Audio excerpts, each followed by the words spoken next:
اگه میخواین از این به بعد ویدیوهای حرفه‌ای بگیرین و سطح فیلم برداریتون رو ارتقا بدین، باید با حرکت‌های دوربین آشنا بشین.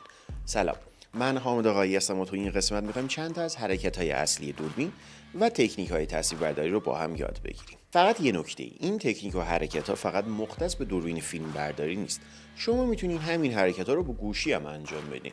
خب امروز میخوایم بریم یه چند تا تصویر از باشگاه بدنسازی بگیریم و این حرکت و کار با دوربین رو اونجا با هم پیاده سازی کنیم. بریم. اومدیم باشگاه، اولین کاری که میکنیم دوربینمون رو روی استابلایزر وصل میکنیم و تنظیمات دوربین رو چک میکنیم. من اینجا تصویر عمودی لازم دارم، به خاطر همین استابلایزر رو روی حالت عمودی تنظیم میکنم. بعدش مهمترین بخش اینه که استابلایزر رو بالانس و کالیبره میکنیم تا کامل با دوربینمون فیکس بشه و درصد خطاها بیاد پایین.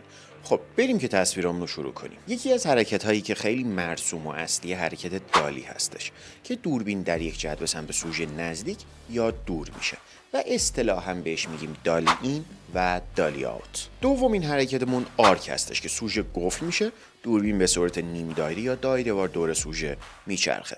با این حرکت وقتی پشت زمینی شما تغییر میکنه، یه حس دراماتیکی به تصویر شما میده.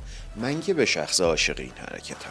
سومین حرکتمون فالو هستش که تو این حرکت دوربین به طور مداوم سوژه رو دنبال میکنه و با تغییر موقعیت سوژه زاویه و مکان دوربین تغییر میکنه.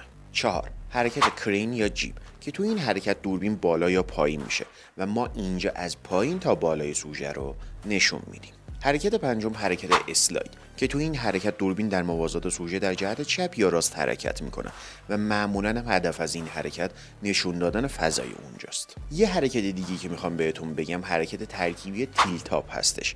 این حرکت طوری که هم به صورت دالی این هستش هم به صورت تیلت، یعنی دوربین رفته رفته با اینکه نزدیک سوژه داره میشه، زاویه دوربین هم به بالا حرکت میکنه و یه صحنه فوق‌العاده براتون ایجاد میکنه. بریم از این تصویرایی که گرفتیم یک کلیپی ببینیم.